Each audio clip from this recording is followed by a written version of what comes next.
And we're rolling. What's Hello, up, hello, Hollis? hello. How you doing? Episode 2, the Orange Curb Show, man. What's good? Having fun, man. Just glad to come hang out and shoot the old shiitake for a little while, man. Thank you for having me. Hell yeah, man. Thanks for being on. So, shit. Where do we even go from here? But I know. pretty It's pretty like good. all the conversations and like it's almost just like a recap of life mostly. We already been talking half the day away anyway. At least we got a good little workout in this morning. That was dope. Yeah, always good to do the old pick things up and put them down. Right. I was never into that. I've always been into like trying to be athletic or Stay healthy. skateboarding or riding bikes and all the shit that we've been doing and sports when you're a kid or whatever. And then at some point in high school we had like weights class and that was cool, but it was because all the cool kids took weights class. So a lot of your cool friends were taking weights class and you want to be in there with your friends. And It was that one cool class too that I remember them being exclusive to the older kids. So like when you were a freshman, you had like this pool of elective classes that you could take, and I mean you had your normal art, band, all of that stuff, but then weights wasn't really on there. yeah, weights wasn't on there. There was a couple other ones that I just can't seem to remember. Obviously because I I wasn't in them.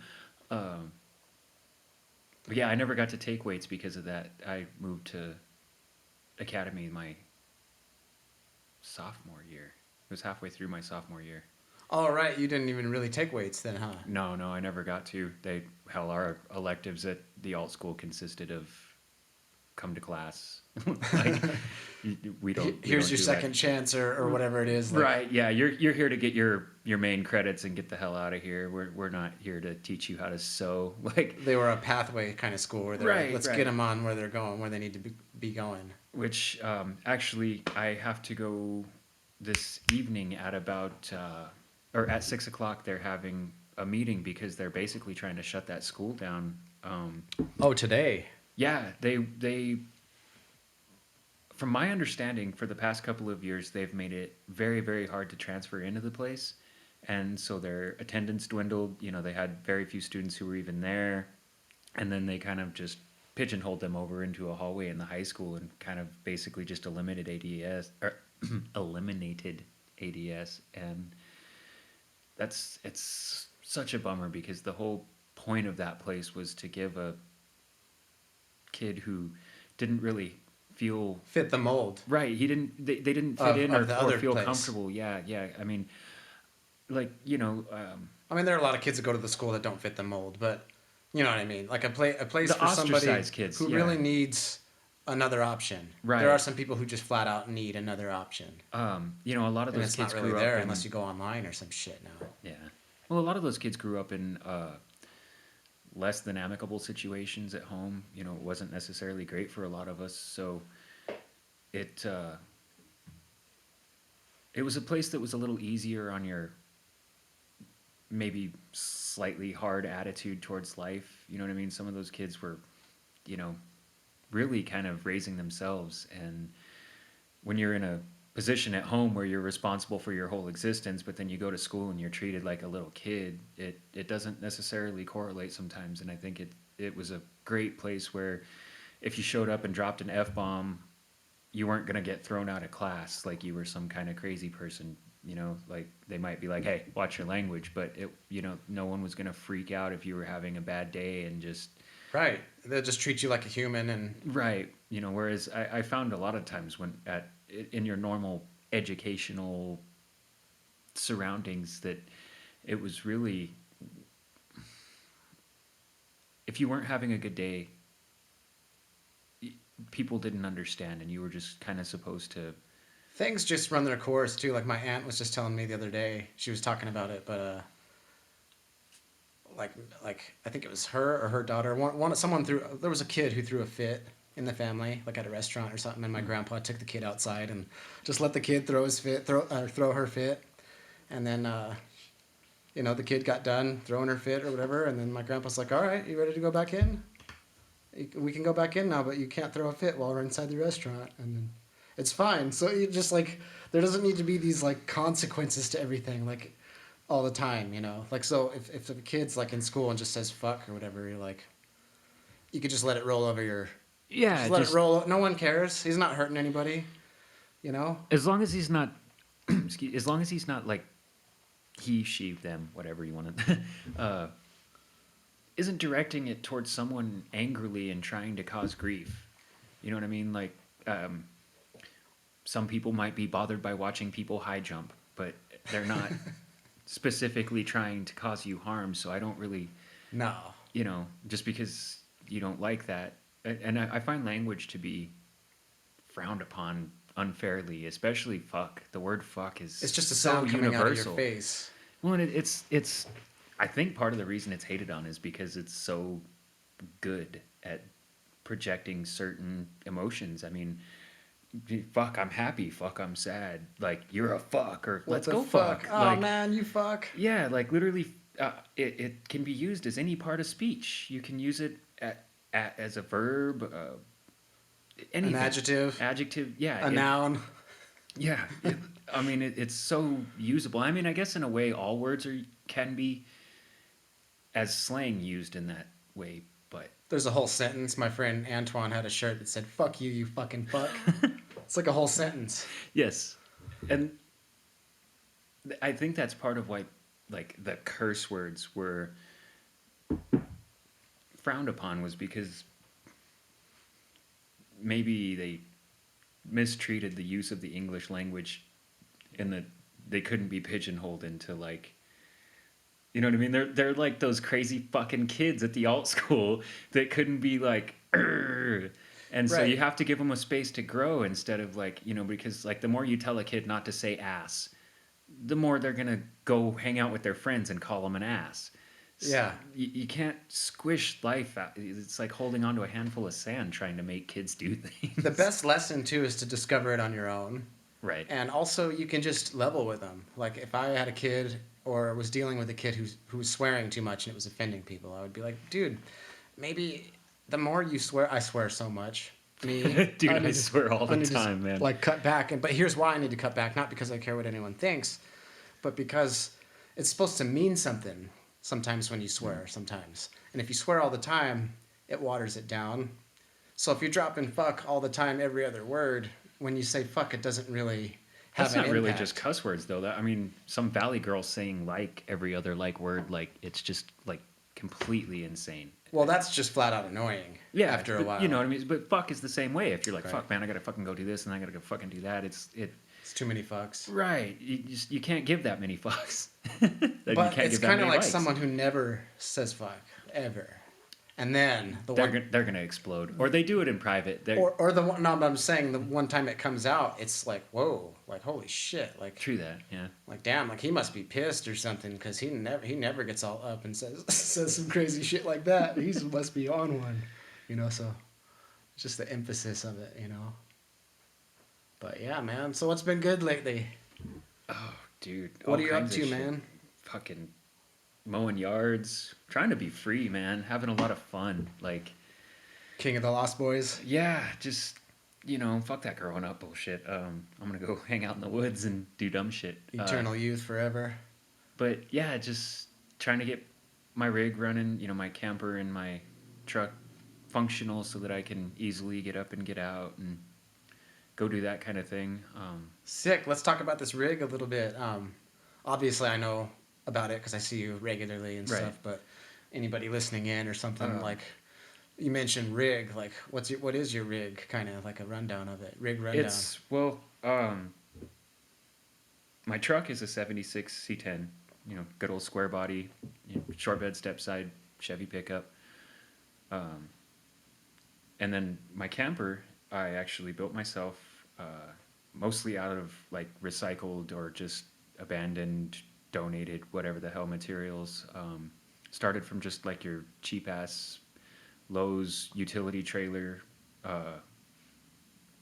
and just built up from there. And I mean, it's just a box on wheels that I can tow and live in. Really, I actually stay in it all the time. I don't even like bother having a room anywhere else. That was kind of the point, was to like, because for so long I was actually couch surfing.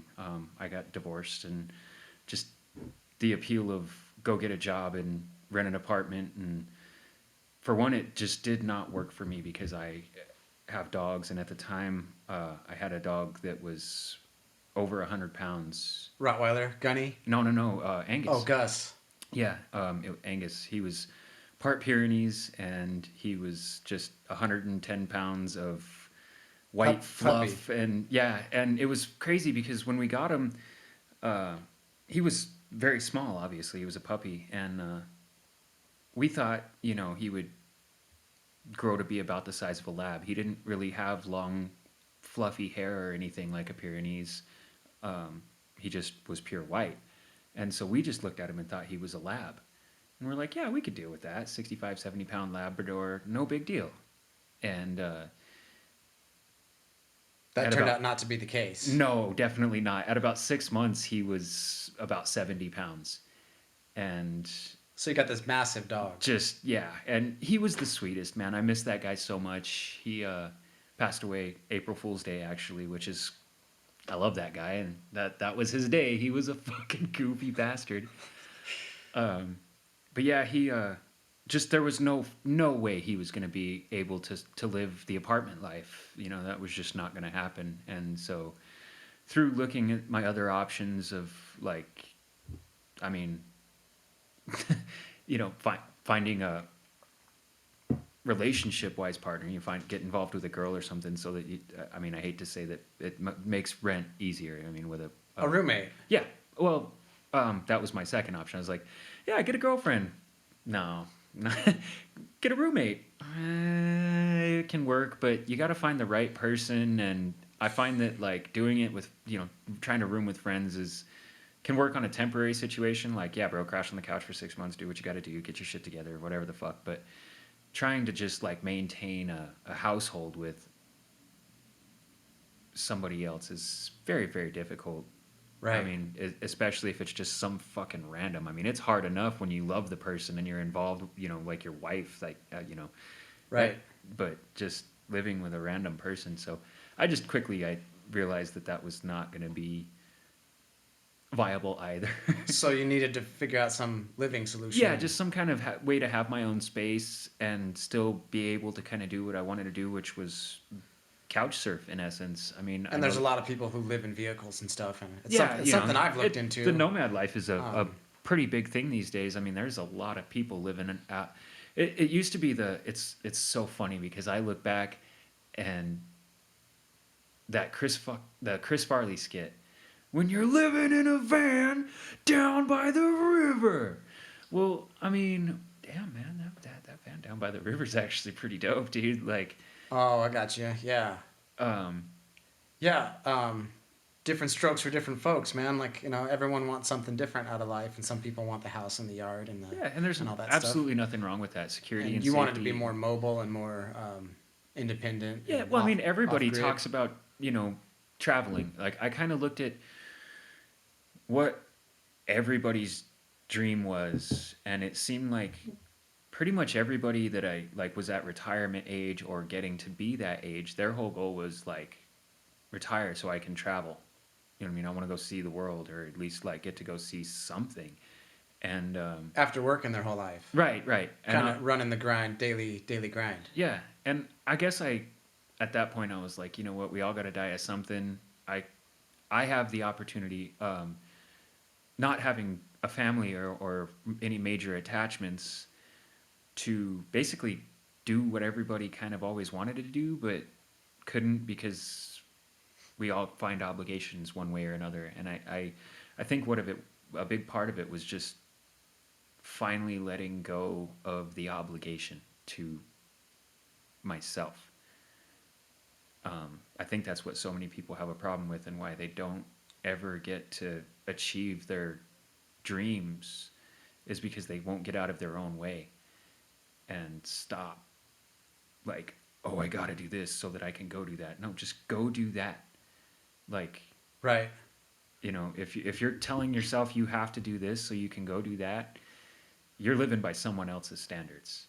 And while I accept, like, we've talked about it before that I would love to go build race cars and but just the amount of BS that is surrounded with The industry. right and just being what everyone else considers Up to code. right. And It's just while it I understand that it's there for some safety reasons and that at the same time I feel like people who learn to do it on their own are frowned upon, even though they can do the job just as well.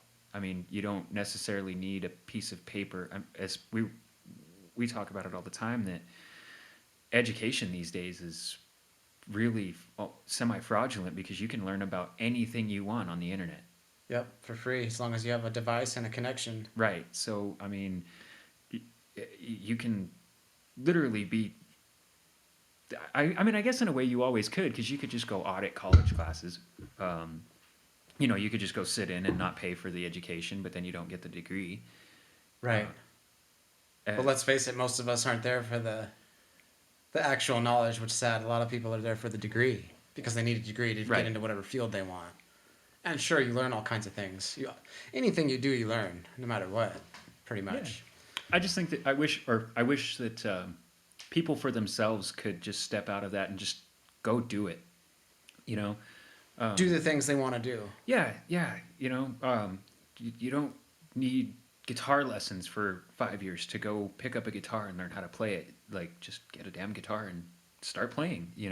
Right. Might help you to kind of pick up some information along the way. But Now, there's always an entry fee usually to everything. Like an investment, like you got to get a guitar first and get an amp and yeah, definitely. have money for a new set of strings every now and then. And so all of us have to get by in order to even support these goals and stuff, right? Yeah, yeah. But still, get on with it. Start getting after it. you Right, know? right. Yeah, I really Like, I hate that we all wait till we're 65, 70 years old to Like work go to live, enjoy our not life. Yeah. live to work kind of thing. Cuz it's so strange to me that the entire life goal is to give your life to your offspring. I mean, I get it, give your offspring life if that's what you're doing. I completely support people having kids, but like, man, I feel like so many of my favorite people are gone because they had kids. They're alive and well, but their personality is completely gone. It's just very strange to me. I guess it's probably pretty selfish of me too because I don't have kids or at least it might sound that way. I mean, don't get me wrong, I would love to have kids if I could provide for them. Sure, yeah, it's just a lifestyle thing, like, and some things just happen.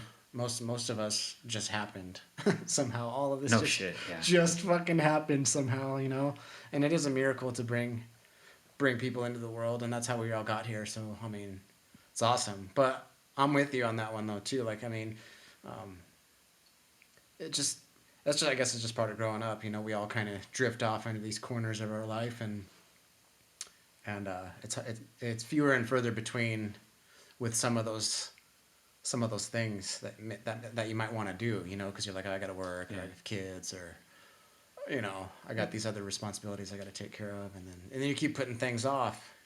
Well, and hobbies are a big one too that I find are killers of one's dreams. Hobbies kill your dreams, man. Because the more hobbies you have, the less time you have to concentrate on the things that are like truly important in a way. I mean, I'm sure you've gone through it where you just It's a balance. painting and skating and guitar and hanging out with the homies and going to the waterfalls and watching old skate videos and like there's tons of shit you love fucking doing. Yep.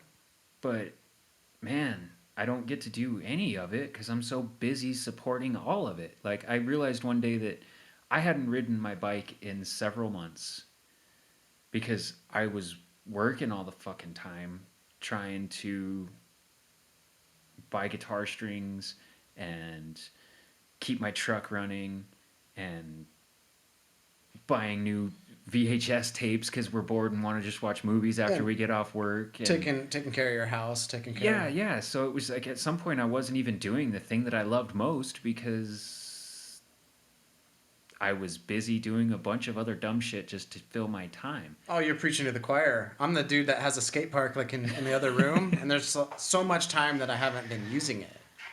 Well, I mean, at that point, I mean, I'd have a hard time not having like my whole fucking TV and bed, and I'd be living in that motherfucker. Yeah, yeah. The only reason I don't is because it's not quite weather acclimated as the rest of True the that, house. You know, yeah. it's hot. It's really hot in there or really cold in there. It's nice in the fall and the spring, but basically what I'm saying is it's like even like when I was growing up, my stepdad had a pool table, and everyone anytime friends came over, it'd be like, "Dude, let's shoot some pool or something."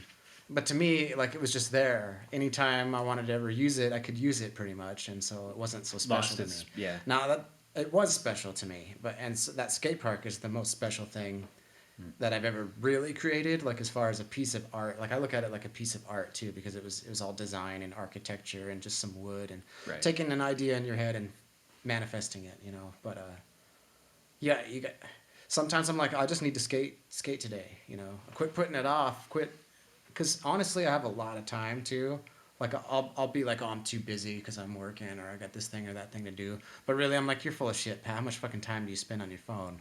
How much time did you Those lose damn to things. YouTube on? So if you quit dicking around every 5 or 10 minutes on your phone, and just kind of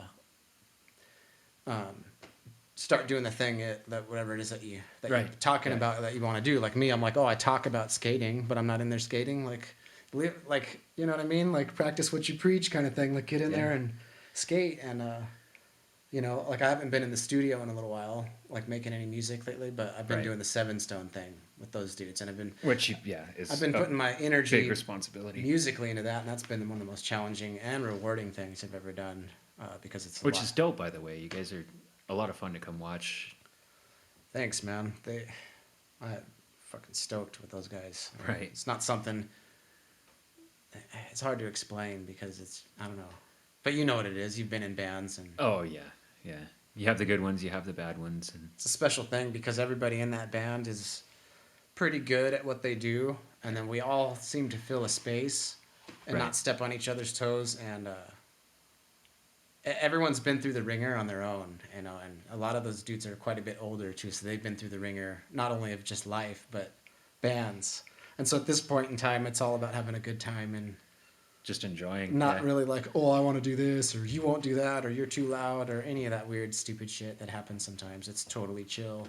Right. I mean, every now and then we'll make a mistake. I think or there has to something, be a but- mutual respect in that situation that in a lot of those groups it just isn't there. You know, and I can definitely say that I am as guilty of it as anybody, you know, showing up to try out playing with a new group of guys, and it's just like, holy shit, y'all are kind of It's different. You know if it's yeah, there or not. yeah. And unfortunately, I find that kills a lot of good ideas. You know, we were talking about earlier that it as cool as it is to just come with an idea, sometimes it's cool to just let them grow from the group. And some people just can't handle that. You know, they have to be writing the music and Being the leader, right, which is okay. The you know, unspoken leader. I mean, we wouldn't have some of the greatest bands ever if it wasn't for that mentality.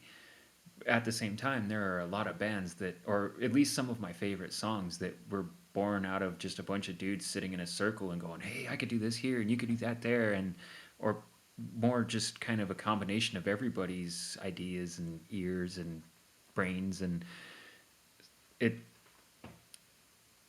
anything can work if you put your mind to it. You know what I mean? Any situation, like if you want to be in a damn band, you'll be in a band. Oh yeah. I've always said if you want to do it, you will do it. If you are sitting there saying you want to do it, man, I would love to go build race cars. That'd be cool to do. I want to do that. No, you don't want to do that. You think you want to do that. Oh yeah. And You here's want to reap the thing. benefits of that situation without putting in. That's it. Spot on. You just nailed it. And I'm not necessarily saying as far as like the race car thing. You don't need to go to Wyotech to build race cars, but you do need to go build a fucking race car. Like People sometimes they want the result. I want to be on stage with badass noodle fingers and everyone being like, "Fuck yeah, this guy rocks." Yeah. But to get there, a lot of times you're in your room for hours working Yep. and practicing and Dealing with personalities that you don't want spending to. money on the gear to get started and putting your own individual time in working on it and playing it over and over and failing and failing and failing Yeah. and then finally getting it down and then putting a band together and then getting through all the things it takes to get up there to finally do it Yeah. to get the result. Definitely. You have to want all the problems that come along with it too. Like I used to think I wanted to drive a 69 Charger before I died. You know what I mean? Like that used to be like one of my life's goals. I hate it, even at a dark point in my life when I was trying to find reasons to continue my life. One of them that I came up with was like, dude, you're going to fucking kick it without having your 69 Charger? Really? Like, come on, dude. And then one day I realized, thankfully for myself, that like, while that would be fucking cool, man, think of the shit you could do with that much fucking money. Like, you know, Right. that's more at this point. That's more of like an investment than something you go out and have fucking fun in. You know, There's a lot of opportunity cost involved. Right, A lot right. of Yeah, not you'd even be tied necessarily up hard work. It's just what could you be doing with that same otherwise. opportunity? Yeah. Yeah. And man, I was just like, holy shit, one could build a really cool little track car and like go out and have a ton of fun and not have to worry about if I spin that bitch out into the bushes and Have end a up truck and a upside. trailer to go along Exactly. with it too. Versus just, I mean, yeah, it'd be great to have a 69 Charger, but what am I going to do with it? Cruise it up and down the main drag and take it to car shows occasionally, maybe. Like, Right. you know, it's one of those things that while I respect it, I love that car. I like, have I had just endless funds? I would definitely have one just in a glass case in my living room that I took out and drove every day, but just parked it in the glass case in my living room so I could hang out with it all the time. Like, Yeah. you know, I mean, well, you know, I guess like, you know, for the average viewer, I daily drive a 76 C10, you know, old square body Chevy. That's my only ride. That's what I cruise, man. I've So driven what is it. that, like 48 or 46 years old or some shit? Oh shit, yeah, something like that. Pushing 50. It'd be 50 in 2026, right? Yeah, So so- minus, yeah, about what, 46 years old, Math. give or You're asking take. me to do math. Anybody out there who's good at math can tell us. uh, Leave it in the comments. Like I have a real show. Like, yeah, leave it in the comments what you think. Like, who the fuck's actually gonna watch this shit? You know what I mean? oh man, and you know there's gonna be like 100 comments under this. You stupid fucks. We're probably gonna go viral for being like two idiots who can't do math. Oh. Oh, but that's okay. But yeah, you know, so I drive this old piece of junk, you know, my old cammed out shit box, as everybody puts it, and I mean, I've driven it across the country, like basically To Massachusetts and back. Yeah. No problem. Yep.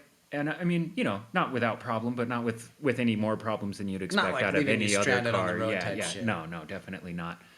And part of that whole trip, part of the reason that I was just so damn adamant about it was because for the longest time, everybody made it out that like, oh, old cars aren't reliable. You the only way you can have a reliable car is to have something new, and you know, and really, it's not the car that's reliable. It's your maintenance skills. I mean, I couldn't tell you how many different people I've heard of that bought literal, you know, brand new this year cars, and within a year they're fucking trashed. Just, you know. Oh yeah. And some of that's mechanical error, and also sometimes people just don't know how to take care of shit. Yeah, and don't they change stay their up on oil it. regularly, or you know, don't. There, I mean, there's any. I mean, I don't know millions of nothing about reasons. cars really, like as far as fixing them or building them or anything. Not much. Very, very little basic knowledge. But I know about taking care of cars. Right. I mean, I've been driving the same damn car for like 15 years almost. And it wasn't new when you got it either. So I mean, No, yeah, so I mean, and it's a Toyota Corolla. And one of the most reliable fucking you could throw it cookies in in a existence fucking for sure. river and pull it out and start it up and it'd go Right. again. But No, they're great, and but that's exactly what I'm talking about. You know you keep up on it. You keep them good, and preventative maintenance is better than crisis management. right. That's what my and brother says. also overpaying for. I can't believe people still buy new cars, dude. It blows my mind that anyone would spend money on a 2021 vehicle. Like, Why is that? Tell us, like, for those of, I mean, why is that your philosophy?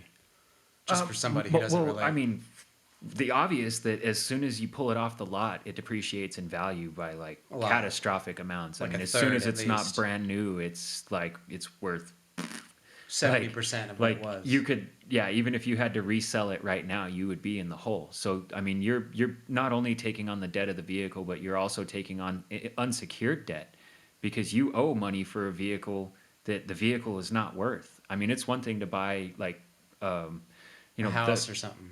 or something stable. Like I mean, the price is pretty stable on a 1970 Chevelle. You know, they go for a pretty set They range of fluctuate within a range. right, but you're not just going to buy one and then it's you're not going to pay $40,000 for this car, and then as soon as you drive it out of the dude you bought it from's barn, it's only worth $28,000. No. And so that's kind of what you're literally buying like unsecured. You're literally going in the hole for nothing.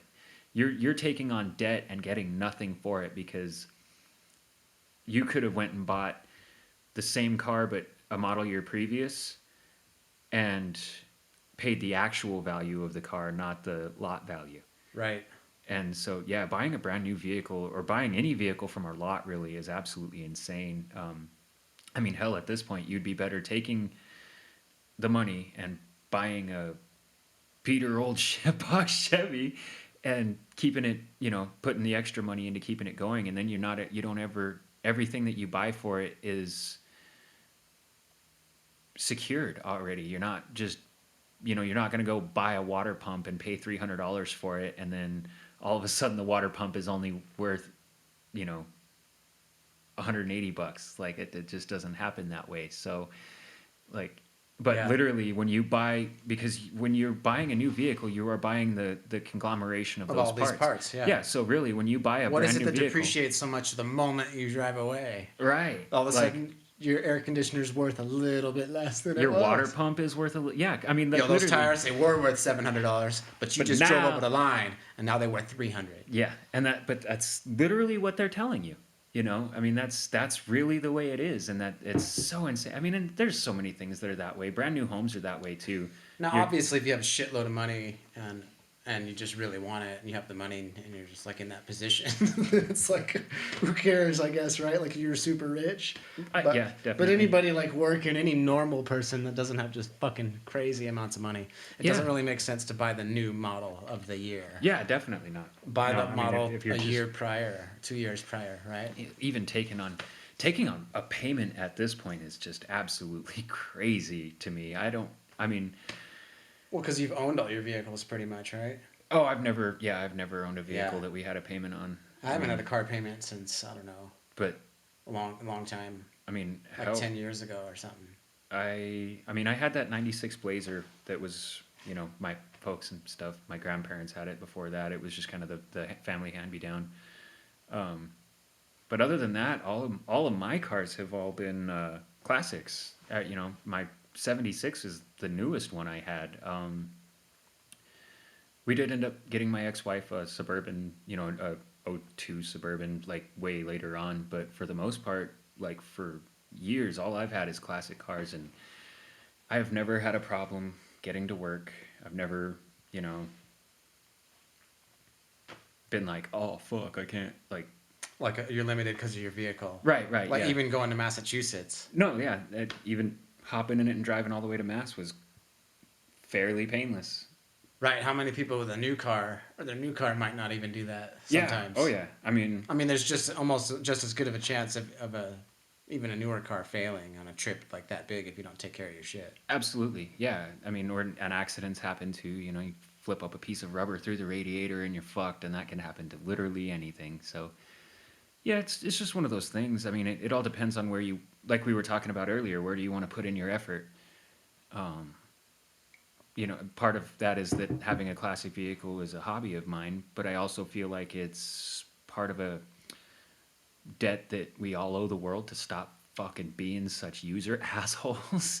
I mean, there's thousands and thousands of used cars out there that are dope. Simply I mean, aren't like good these enough. old.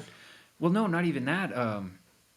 There's these fucking crazy cool cars, man. Crazy cool cars everywhere, just sitting. All these old dudes have them. Oh, I'm gonna do something with it someday. Like to all of you old guys out there that have a beautiful classic car sitting in your driveway, and you're like, oh, I'm gonna do something with it someday. If it's been there for more than a year and you haven't turned a wrench on it, sell it to the next guy who comes by and offers to buy it from you, because you ain't gonna do shit with it. Right. Like, come on, man. I mean, I don't, it's just the truth of it, man. I mean, how many of those actually really come into fruition, and how many of those are just someone who's not willing to let go of something that they truly don't want? Right. I mean, hell, if you've been watching TV for the past 10 years with a 68 GTO sitting in your driveway not doing shit, sell the GTO and buy an 80-inch TV, man. You'll be more happy, I promise. Like, seriously, it's, I just, I wish people would be more, I guess, man, what's the word I'm looking for? Respectful of the fact that some people consider those art.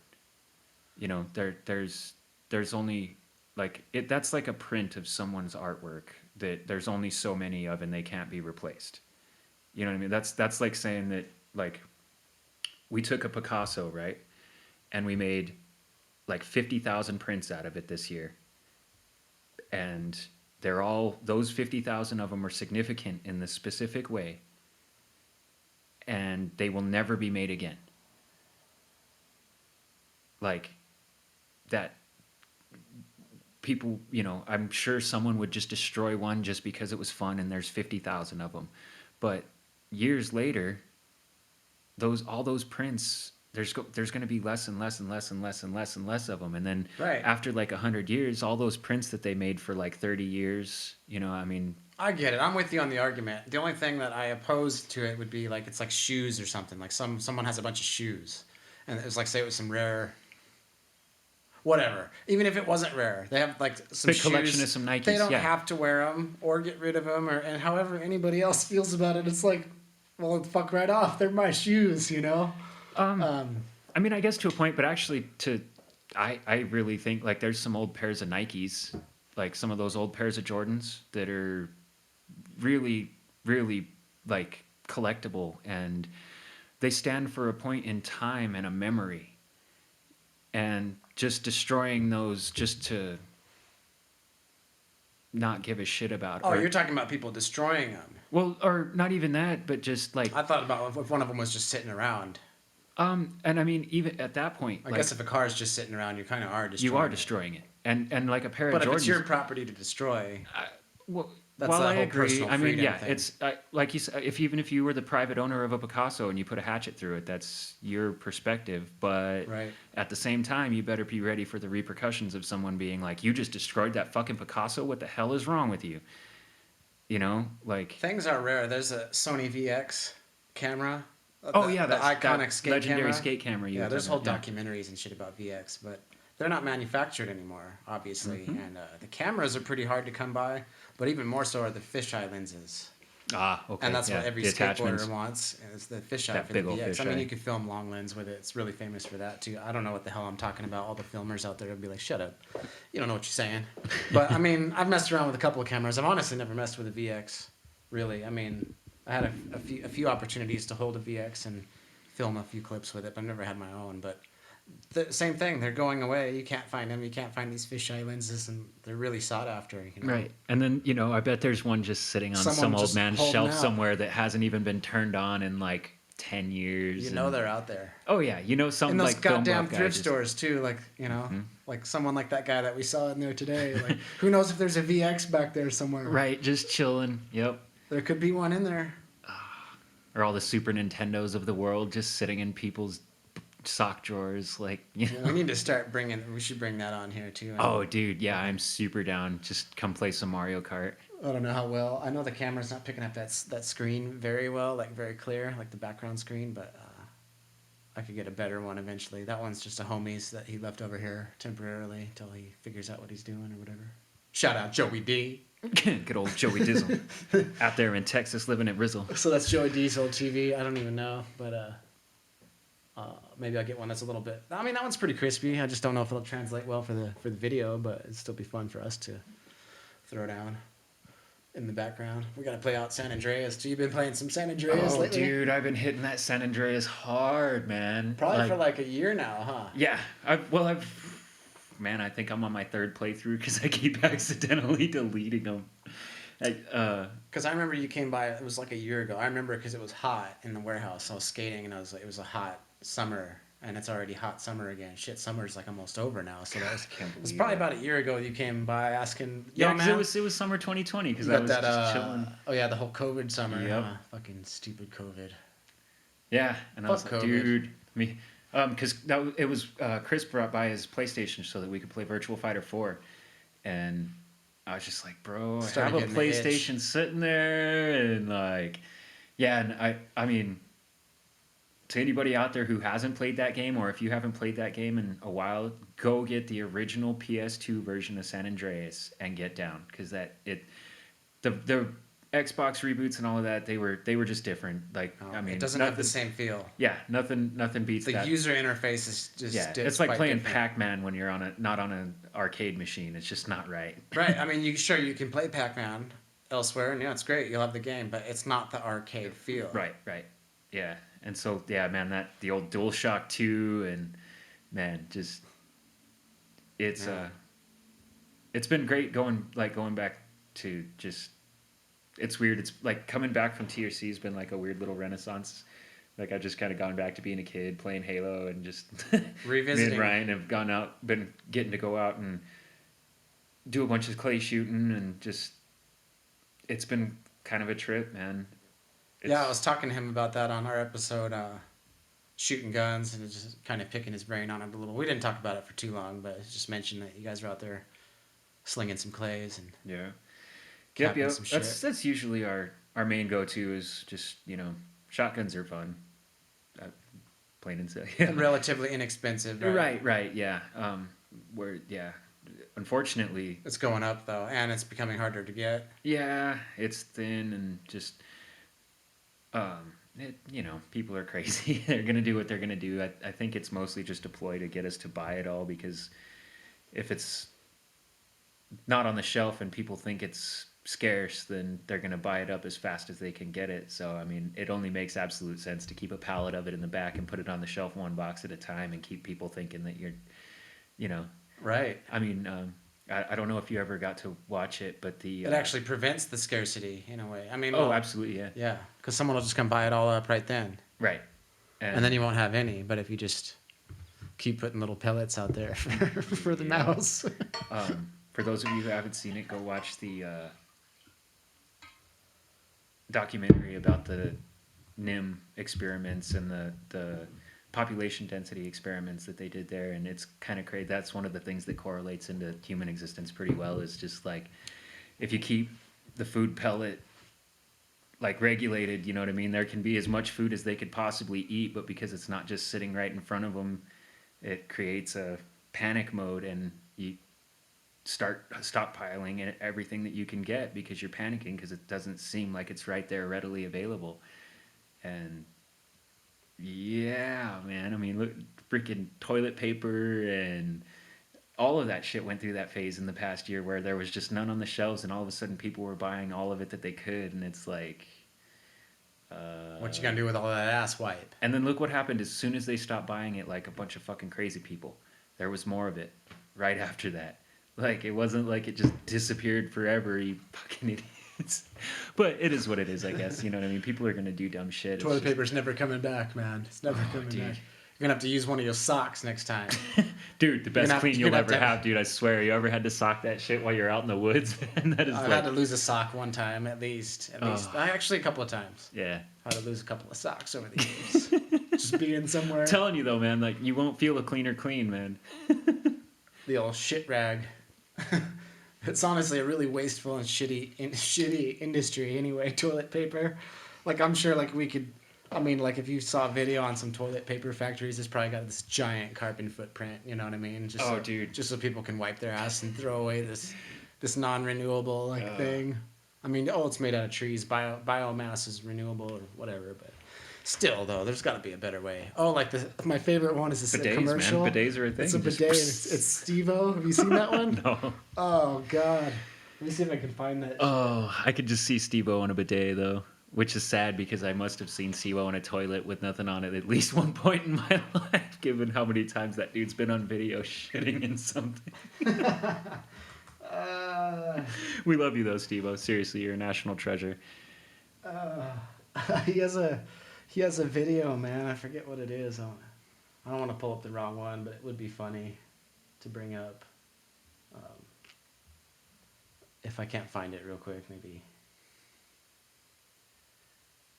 I don't know. Maybe we can watch it later. But anyone that hasn't seen it, it's an ad for this toilet product, and he's like, man, if you had poop like on your arm, like, would you just wipe it off, or would you go like take a shower? And he's like, with this thing, my asshole is so clean and all this.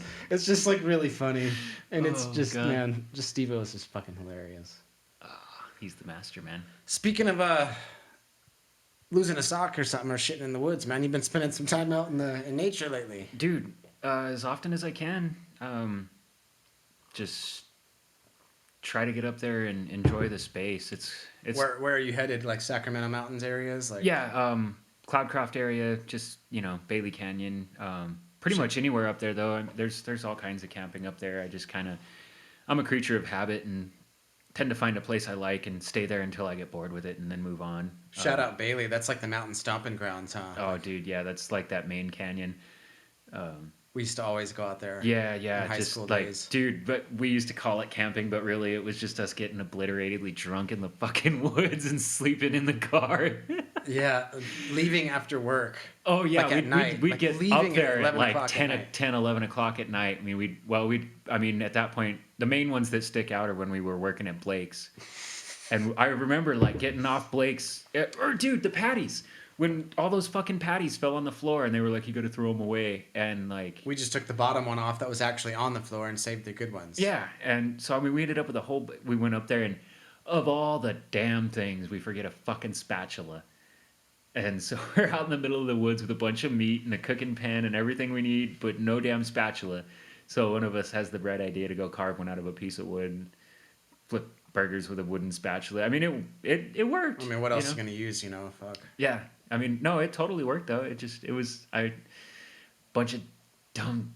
I don't condone drinking underage, by the way. No, But definitely just because not. I did it doesn't mean that you should. I mean, they're going to do it anyway. I mean, like we did it yeah, anyway. but please be safe, guys. Please Don't just, be in too much of a hurry to grow up either, Yeah. because it's overrated. No shit. You find eventually later on, you're like, alcohol kind of, I mean, it can be a good time, but it kind of sucks ass, though. Actually, Like, I mean, you're I'll- not sober, but you don't Nah. drink a whole lot, and I don't drink a whole lot. I have a couple of beers. My body, it's just to the point where my body just doesn't even really want it either. Like, my body will let me know, like, not that I get all sick, but I just don't have much of a tolerance for it. I'll be like, I'll have a couple of drinks, and if I go to bed with that still in my system, I'll just wake up kind of shitty the next day. Just a little bit, where I'm like, yep, it's probably from drinking last night, even though it was only a couple of drinks. yeah. So, like, if I have them earlier in the day and they have a lot of time to kind of work their way out of my system, I'll be fine. But if I drink until late at night and then go to sleep, it always makes me feel like shit. Like, not full on hangover, but. And I can't remember the last time I got shit faced drunk was like after I graduated college in MSU with Joey, where we both graduated at the Yeah, same time. yeah. We got a keg of like some really heavy IPA or something that we were into at the time. Not a full keg, but like a little. Yeah. The what do they call them? The little pony kegs. Cornelius keg is what they call Cornelius. it. It's a fucking size of keg. I think it's called a Cornelius keg. It's just like one of those little tabletop ones, like the Heine kegs. Nah, it stands on the floor. It's maybe 2.5 feet tall, but it's smaller diameter. Oh, the skinny ones. Okay, I know what you're talking about. And Yeah. there are a few different. I think it's a Cornelius keg, but anyway, we got some heavy IPA, and I had too many of Got them. bombed. Had too many of them. I was skating around inside in the skate park, and I just kept falling everywhere. And I was like, damn, like not really full on slamming, but like I was just trying like 180 switch manual or a board slide on the parking block, and I just kept falling. I was like wasted. Just too drunk. But that was the last time I got trashed, and that would have been like May of 2017. Damn. I mean, I've drank good. since then, but I don't like full on get all wild or anything really anymore, just because it's as It's much not fun as good it for is. me. Yeah, I mean, if you're living in a lifestyle where you can and you know that's your thing. I don't judge. Fuck yeah, party on, Garth. Dude. Like, Yeah. I'm all for it. I just like you said, I can't drink anymore. It just I mean, for one, I'm way too good at it, so I get Like you've had your demons with drinking and you. yeah, you know, and I have a lot of fun, you know, drinking, but at the same time, there's just that occasional time where I get a little too shit faced, and I can't be that guy anymore, so I just have to stay away from it. Which I mean, I'm a couple months deep now and not having a drink, and And then you've gone several periods, though, with long periods in between without drinking too. yeah, Even in the last like 3 years, you haven't been drinking the last 3 years. You've mostly been not drinking the yeah, no, last it's 3 to I've 5 always years. been a social drinker. Like I've never been a guy to just go home and like have a bottle waiting for me, and you know, I like I mean I that's not true. For a while there, back when I was living in TRC, and You might have been doing that, but yeah, not no, much. no, and it was only for like that was about a year where I for some reason just thought it was cool to be a fucking alcoholic, and um Have your nice whiskey and do all that. yeah, and I mean it was okay, you know, until it turned into not okay, and I used to drive a really cool little '69 Volkswagen Bug that was bright fucking purple, and you'd think there'd be no way, but I walked out of my house one morning after having a nice little bender and literally had a dude, where's my car moment. I mean, like, walked out and I'm like, dude, Car's gone. I like, how did I get home last night then? And I called my buddy where I was over drinking, and he went and looked outside, and he's like, no, it's not here. Like, I'm pretty sure I heard you go get in it and leave. And I'm like, well, fuck, because I was gone. I mean, you know.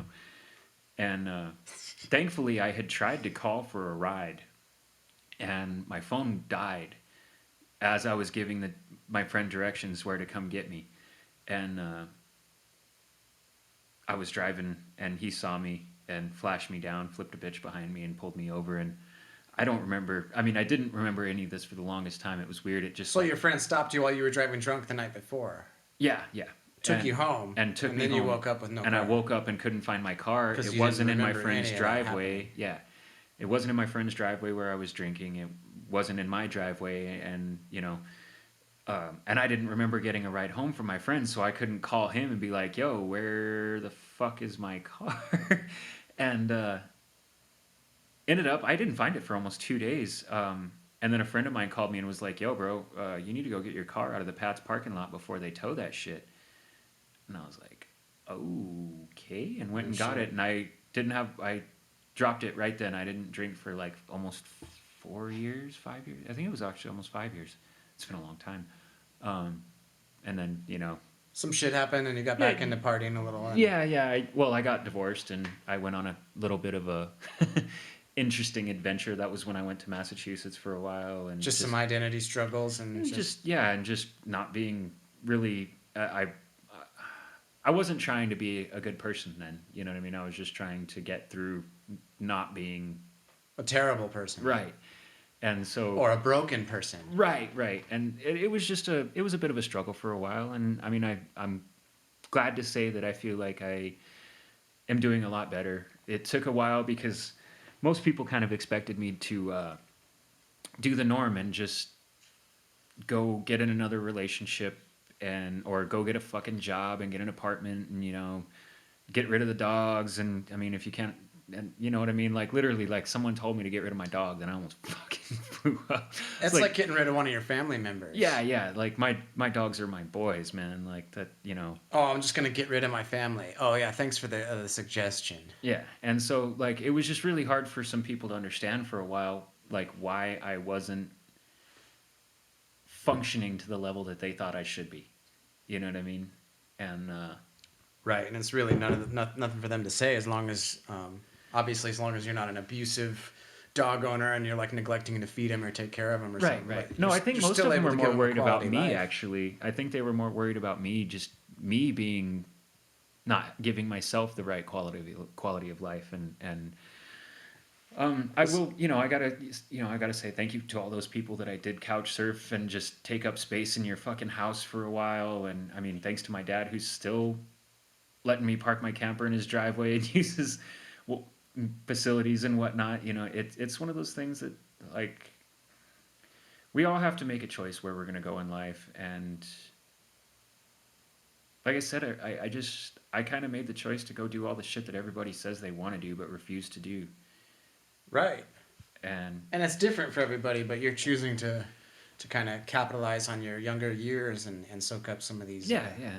I mean, we all gotta retire. We all gotta be old. We all gotta do what we gotta do. I've seen old men work their whole life until the day they drop dead, every fucking day, and that's what they did. They worked. And I've known old men who never had to do shit because they just didn't.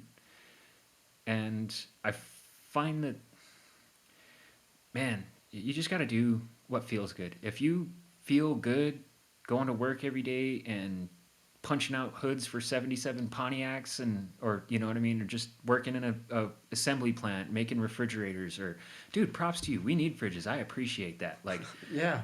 I just, there's like this weird fucking hate for free creative lifestyles these days. You know what I mean? It's like, no matter what you do, you just have to be this fucking worker bee constantly, and it's like, man, whatever happened to like the free souls that just created There and are a lot of them out there, man. It's just yeah, they're just different communities, you know, because there are a lot of people that feel like us that are just out there yeah, doing it. They're sitting on some curb somewhere where other people might be like, "This what are they doing? They're not doing anything. You guys are out here just on these curbs or whatever." And just to sit- us, it's like ugh. this is what we live for, you know, Oh, like they're riding around in some ditch somewhere on a skateboard or on a bicycle, Absolutely. or cruising down some hills or going on a hike.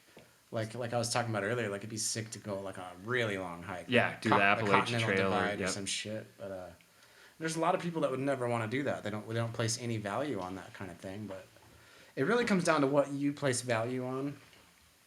And man, you don't get your time back, so you got to spend this time like in a way that you wouldn't want a refund on that purchase. Right. Where you're like, God damn it, if I could only go back and like change, because you can't go back and change, you know. But you can obviously learn from the things that have happened before, and then that can help change your present outlook, moment and yeah. your theoretical future or whatever. But you got to get after it, dude, and do those things. So that's dope, though, man. So Yeah, just you're doing get out some and of have that fun.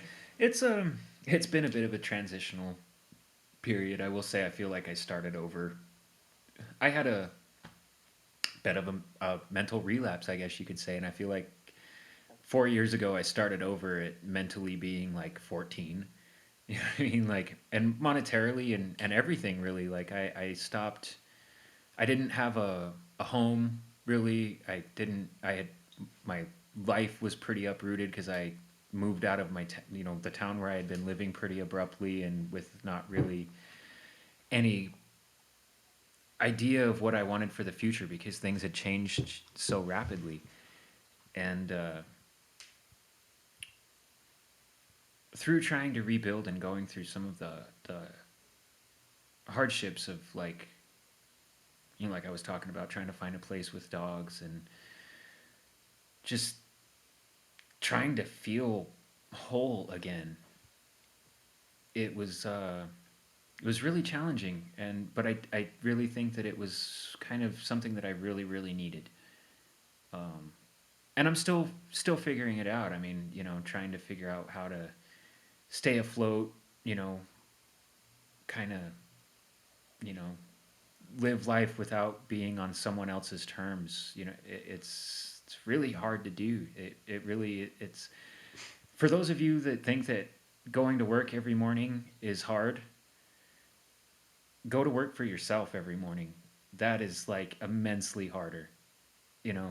Having a job that they tell you here's the schedule and you got to show up and do this. I mean, yeah, it's hard work and It's hard in different ways. right. I mean, and I agree. I don't like doing it because it's so mentally draining living by someone else's schedule For and someone you, else. that's harder. I think it's like, is it difficult or is it? There's a word for it. Like it's not necessarily complicated. Like it's more complicated to work for yourself. like figuring out a way to work for yourself.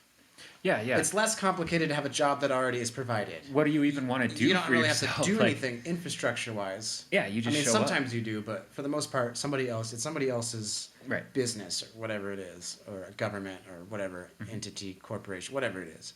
You don't have to set it all up, so it's easier from like a. Yeah. You don't have to do all the stuff to set Yeah, up. You just go to work, do It's your super thing. easy. Go to work, go to the grocery store, pay your rent. Like do these 5 things, and your life is set. But that can be harder on your soul. Well, and somebody like Right. you, that's so hard on your soul, you're not even willing. I'm like, ah, fuck that. You're not even playing that game. And it sucks too, because then I get he's just one of those that doesn't want to work, and it's like, no, it's not that I don't want to work. I mean, anybody that has ever actually worked with me knows that I don't mind working. It's just Work, the choice to work is not even really a choice. You know what I mean? Like, we all have to work. Yeah, There's no yeah. way to not work, really, unless Yep. you're filthy rich somehow. And you Yeah. just have like an endless savings account that you never had to work for, but it's just there. Or, somebody else does everything for you. I don't know, but life is work. Like, survival is work. Like, I mean, even someone who does nothing still has to arguably do some things just to survive, like self-maintenance and stuff. Like, there's no way of getting out of work. So it's not that you don't want to work, or not that you're not working. It's just you're not gonna go out and play the game, so to say, whatever that. I'm gonna play the game my way. Play the game Yeah. your way, yeah. I'm gonna ref my own game. Which isn't always easy, is what you were saying. No, yeah, I mean, it's just there's no cookie cutter lined out way to do it. Like like I was saying, like I said, if you do these 5 things, you get a job, get a house, get a car, pay your rent. You do those couple of things, Yeah. you're set. You don't have to worry about life. Life is going to be on autopilot for you. It's a You path. David yeah. Goggins has a good analogy. I think it's something like, he's like, yeah, a lot of us walk the path, the path of least resistance, and it's already been paid for us. And he's like, but man, if you take the path, like if you go off the path and you go up the hill with a machete, start cutting your own path, he's like, then you're going to learn some shit about yourself, Yeah. Well, and not that one way is more rewarding than the other way. I wish that people who don't feel satisfied with that lifestyle Switch paths. could feel more comfortable to switch paths. But in a way, I feel like we've all been bullied by society to work this hard and do this thing so that you can be a man. And I'm like, Lost Boys for life, son. Fuck you. Right. Like, and yeah, it just doesn't make any sense to me. And I wish, like, I understand that there are people out there who that makes perfect sense to. I respect one person who has done a lot with his life in the way of being a business builder and just working for what he wants and having what he wants is Mr. Cass, Brent Cass. Shout out. Oh, yeah. I mean, that motherfucker owns it, and he's a great dude. Mentally, we might not, have the same goals in life, but holy shit, I respect what that man's built. He is really taking care of his business, and it shows. Yeah, and he always does cool shit. Like, started the whole arcade, did the whole arcade, the big whole time. haunted village, Yeah, Mardi Gras in the clouds. Has more pinball machines than any sane person should. Brent, and he goes above and beyond for people, and he's done a lot of really Yeah. good things for people. But there's other people that just don't function that way, and I have a lot of my friends who I feel like have been bullied into depression, really, because they don't fit the societal norm, and so we have no place for them. And it's such a bummer to me, man. I've seen a lot of my friends that they seem to be struggling with the lifestyle when, like, it just doesn't seem to be for them. And, like, I hope for all of you out there that are struggling with that situation and feeling trapped and just having a career or a job or a lifestyle that you fucking wake up every morning hating, even though someone would look at you and go, dude, you don't have it that bad. What are you fucking bitching about? Well, that's not really the point. I mean, at this point, we're all living in our first world problems, and if we are going to make problems for ourselves, let's make problems that we can handle. And that should be one of them, man. If you're waking up every morning hating your life, if you are just dreading your existence every day, man, go do something different. Go do something different. Absolutely. Create the change. Only you can create that change for yourself. No one Right. else will do it. And life's not easy.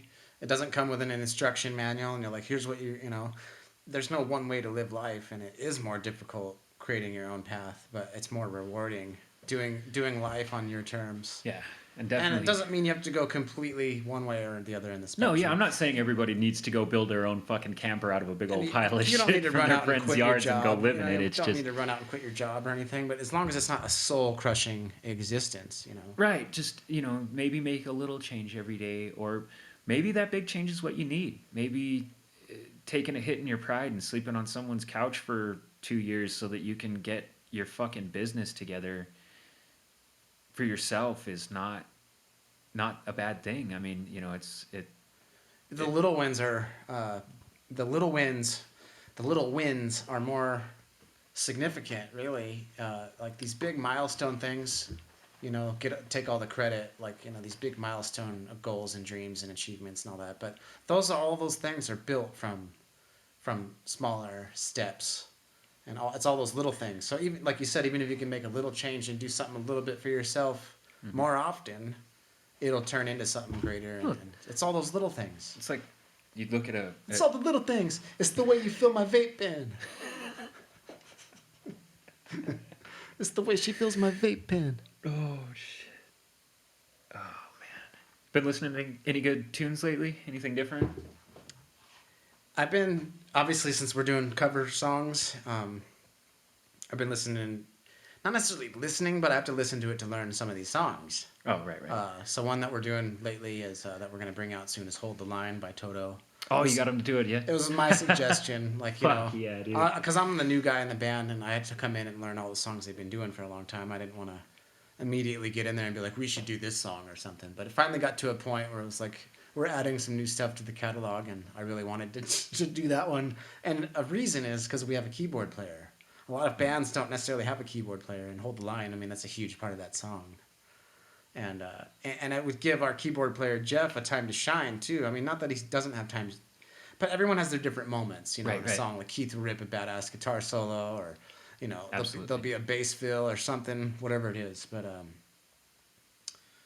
it gives Jeff a chance to have like a lead part on a song. Yeah, actually that really heavily involves the keys, because he's on keys on a lot of songs, but sometimes they're like textured background sounds. Yeah. And they totally add to the sound, but they're not necessarily in the front of the mix. But on the "Hold the Line," it's like that main. That's a piano keyboard lick. song, man. And it's yeah. got a groovy bass line all through the verse, real smooth, kind of jazzy, like swing, kind Shout of out to Mr. Gonzalez. like triplet feel, kind of, or whatever you'd call it, but swing feel. And then it's got sick drum beats, cool kick patterns, and just weird groovy drum. And then the guitars, man, and it's like ripping solo and some harmonies and great vocals. So "Hold the Line," man. Hold You the guys do Line by the big Toto. melody, you guys do the big melody too, don't you? Yeah, the big medley. Or medley melody. But it's got a lot of melodies in it. It does, yeah. It's a big melody. But dude, one of my favorite like Dream Theater experiences, and then like you guys just killed it. Oh, that's so badass. That's when I walked in. I walked into their practice.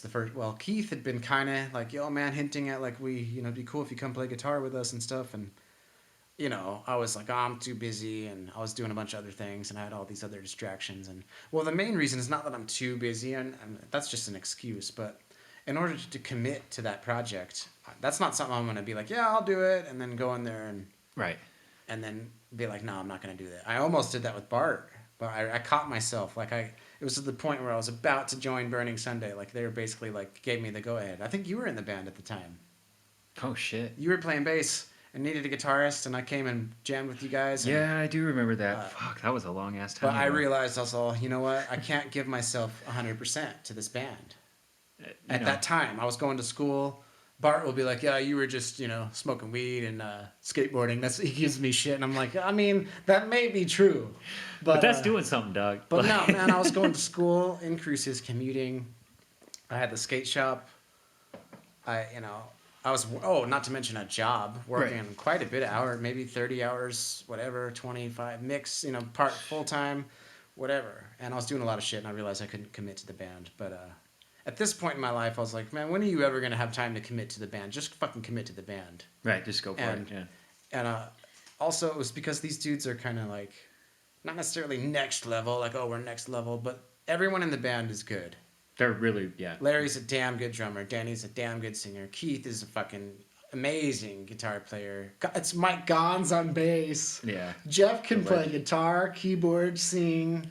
I mean, and then there's me, the new guy, and I'm just like the guitar too for this extra thing. Because if you have two players that can both play leads and stuff, then you could do shit like Highway Star and Right. Hotel California and some that you can really put that extra texture on there having that dual guitar thing going on. So it's fun, man. It's been very challenging, but it reminds me of this.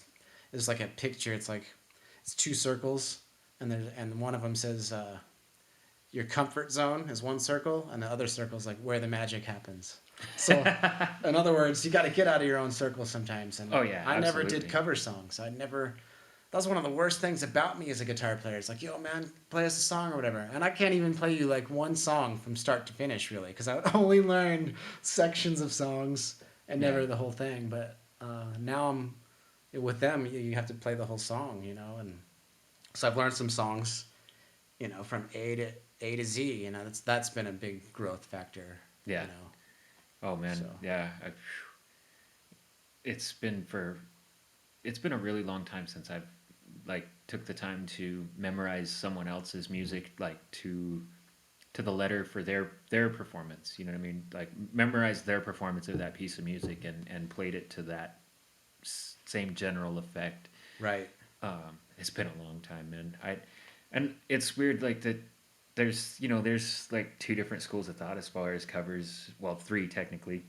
There's that covers just shouldn't exist, and then there's that covers should be done exactly as the original was, and then there's the school of thought that covers should be done in your own style way, with the yeah. flair of the original. And there's different genres of that. I kind of Like if there's- you're playing covers out live, you should do them justice, preferably to the.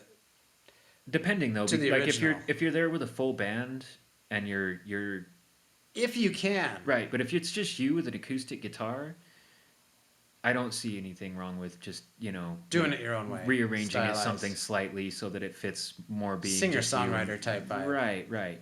And like most big bands do that with their own shit. I mean, 'Cause like if you you're took gonna- look at that acoustic version of Snuff by Corey Taylor, that sounds nothing like the original, other than it fits the same general cadence and note arrangement. But I think when you do a cover song, especially if you're going to put it out as a recording, that's when it's really extra cool to do it your way. right, yeah, Like Trivium on We Are 138 and I Want Your Skull. Right. Like they fucking Shadows metal Fall the doing Welcome to shit the out of that. Machine. Yeah. Oh, Shadows Fall, Welcome to the Machine, and Bark at the Moon. and Bark at the Moon, yeah. I love the Shadows Fall, Bark at the Moon. Way more. I prefer it more than the Aussie version.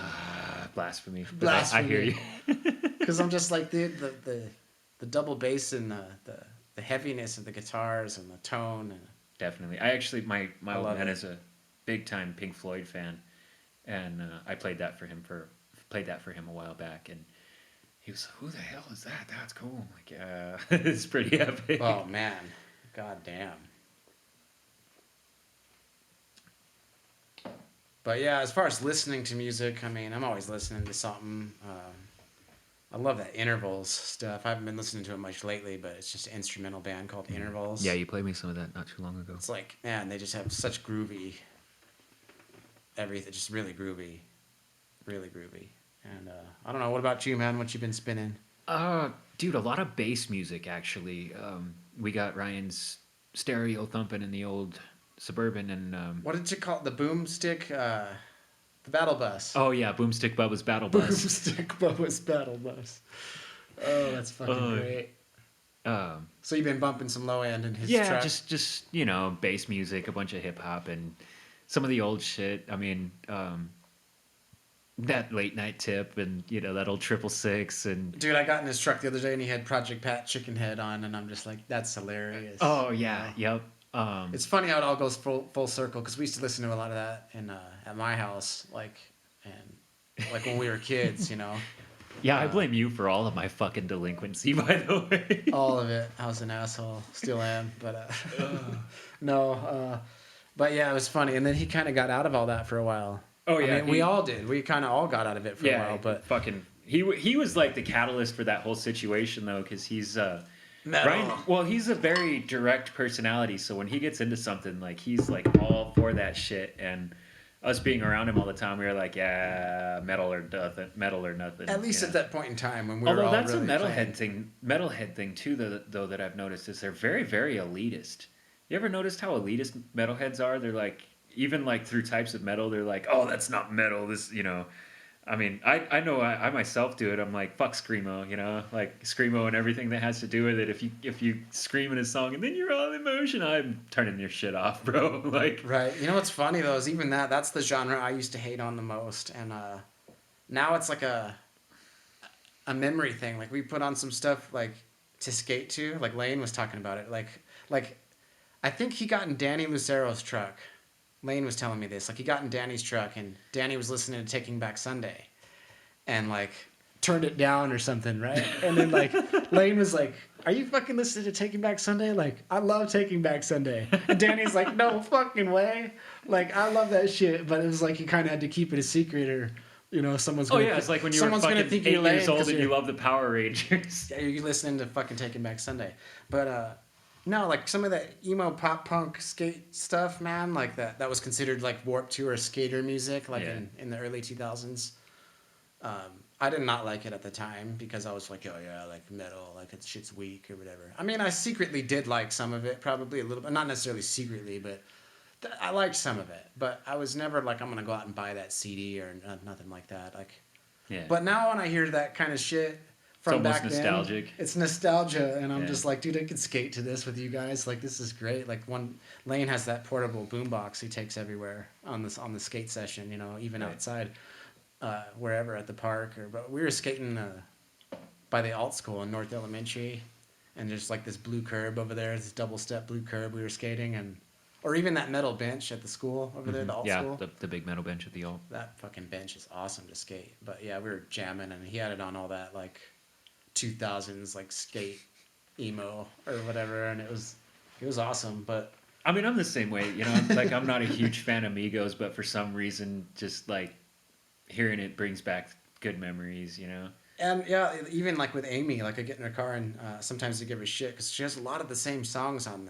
I mean, and I do it too. I listen to all the same stuff a lot, and sometimes I listen to different shit. But I get in her car and it's kind of the same rotation. Mm-hmm. I mean, it's a big archive of songs, but after a while, you get through all those songs, and it's still the same rotation of songs. But she has things on there like stuff that you would be like, I can't believe am I going to admit to liking that? But you get older and you're like, you stop giving a fuck what anyone thinks, and you're like, dude, I like what I like, and you know, it is what it is. Oh yeah, putting it out there. I don't judge anybody. Go support your bands. Like, I support the bands doing their thing. I just right back to that elitist mentality. I'm just like, I don't know about that, but she's got like Demi Lovato, One Direction, and all this stuff, and I like a lot of it. I'm like, I don't care, shit's dope. I mean, you know, and then the kids at school, I have them play music, and they play all kinds of different stuff, and it's cool to see what they listen to. All kinds of crazy. Like, because some kids are old school and they'll be like, play some, you know, they'll name like a band where you're like, damn, that's cool that they know what that is, you know, like some, or like one of these girls, she's like, my favorite band's Black Label Society. And I'm just like, that's cool. And very specific. Right? I'm like, wow, okay. But, and yeah, badass. And then there's other kids that play all that new shit, like Astronaut in the Ocean or whatever. Dude. Song hits like a motherfucker. Ryan's like, you ever heard that song? I'm like, I actually like that song. I mean, I haven't really heard it that much, honestly, but it is pretty cool. I've heard it a handful of times. Right. But it slams or what? Oh, yeah. That song slaps real good. It's crazy how they engineer music specifically to slam, like we were just talking about that. Yeah, and like, man, I really wish we could get that fucking sound going in some more metal. Like, you know what I mean? Just like getting that fucking thumping bass going in some metal, because it's missing out, man. All the cool kids are playing with that bass shit these days. That sub bass, and they have been, honestly. I mean, it's always been the whole stereo thing. Used to be big when we were in school, like whole like homie with some bumps or whatever. Yeah. I think probably partially because it was more inaccessible back in the day. Like if you were that one dude who had a pair of 12s in your trunk, like You were somebody. yeah, or like you were, one of the very few, especially back in high school. Whereas like these days, fuck, It I was a mean, status thing, yeah, um, and it just made you cool. You just have the loud ass badass system, and there's just a cool factor to it. You know. which is weird because I never had a fucking car, but I've always been into stereos, so I always just had a banger ass system in my house. Like, Yeah. I don't think I've ever had. I mean, I've never really had a loud system in a car, but my I've had a few house stereos that were. So you don't do one in your truck, right? For specific reasons. No, not really for any. I mean, when I first bought the truck, I was planning on building more of a hot rod out of it, and it had sat for about 15 years. A gentleman had bought it for his wife, and they did a fairly decent restoration job on it. It was actually a full frame off. They took it all the way down to the nuts and bolts and rebuilt the whole truck. And unfortunately, during the time that it took for them to rebuild the truck, the woman had gained some weight Ah. and could no longer fit in the vehicle. And so they used it as the sign for an ice cream shop. And it sat for years until it was just, the tires were rotten, the engine was, it functioned, it ran. We drove it home on the day I bought it, but it was just used up. When we pulled the heads off, the cylinders looked like funnels instead of being straight because they were so worn out. I mean, it was toast. Mm. Um, So you fixed it up, and you were gonna kind of do a hot yeah, rod. I was just really, I was going to tear it down and just build more of a hot rod out of it and, slam a big block in it and put some slicks on the back and go have fun at the drag strip or whatever. And so that entailed taking all kinds of weight out of it. It doesn't have even the inner workings of the AC anymore. It doesn't have ducts in the dash. You were stripping it down minimum. Right. There's no radio. There's no nothing. I mean, you could sleep up under the dash of that truck. It's so empty. It's really actually kind of nice when you have to work on it. But yeah, so it just got stripped down to bare minimum, and then Now it's more of your daily driver, and would you yeah, it just consider kind of putting happened some that way. bumps into it? I would, but at this point, I'm trying to save weight because I Use it as a doing the travel vehicle. You know what I Yeah. mean? As being a travel vehicle, one of the bigger mistakes that people don't realize is that everything weighs something, and 100 things that weigh a pound is 100 pounds. And so if you get 50 things that weigh 5 pounds sitting in your truck, you've got a lot of fucking weight. a lot more than you'd think. Yeah. Yeah. So Just keeping it minimal for now. Yep. Just get the old JBL boombox. And just Bluetooth it. Yep. Those things are badass. Yeah, they really, really are pretty. Yeah. Fucking A. Those Yeah. things like kick out, dude. Like even some full spectrum sound Yep. sometimes. I mean, it's that weird. Air thing. You can hear the bass. It's there. It may not necessarily be bumping, but it's definitely not like the old computer speakers where you kind of just get like screaming ass high end and nothing else. Right. So what's new, man? What's on the horizon? Any Dude, just where are we going from here, man? having fun, bro. Kicking it, doing the cool shit. Maybe get some music together, you know what I mean? But not trying to push it. Not necessarily like a Just band kind of or letting just some stuff happen. recordings or- Yeah, well, anything really. I'm just Whatever. really just trying to let stuff happen as it goes, There's certain things in life that you can't just let slide. Like you say, you got to make sure that you got food, water, shelter. But after that, like, I spent so much fucking time in my life trying to make things happen. You know what I mean? And some people, when they work really hard to make things happen, they get results. And some people work their whole fucking life to make things happen, and it just doesn't happen. And so instead of trying to do that, I'm really just gonna try and just like you said one time, create the vacuum in my life for good things to happen. You know what I mean? Nothing surprising is gonna happen if you constantly have your life full of unsurprising things. And You know, the more you keep your life completely packed full of just static, the less you get to hear the rain. Right. You know? You got to leave room for whatever it is. You got to make space Right. for the new thoughts or the new things or the new Yeah. experiences or whatever. So I guess I'm just kind of trying to, you know, give my existence the space it needs to grow. Sick, And, man. you know, I hope we can all maybe get a little more of that going, because we've been, as a society, we've been on a pretty steady go fuck yourself trip these past few years. So. Man, some space to grow. Well, shit, man. I think that's kind of a good way to Yeah, definitely. stall out. I mean, Fucking A. we've been going for a bit. It's been about an hour and a half almost. Jesus, time flies when you're having fun, I guess, huh? Time flies. Shit, man. Well, to anybody who listens to this, thank you very much. I hope you have a blessed and amazing day, whether you're blessed by Jesus, blessed by Satan, or blessed by just having a fucking sun above your head that you should be thankful for. Be good. Absolutely. Gratitude is everything. Yeah, if you made it this far with us, congratulations. No shit. And what the hell are you smoking? Because I need some. One and done, son. Later.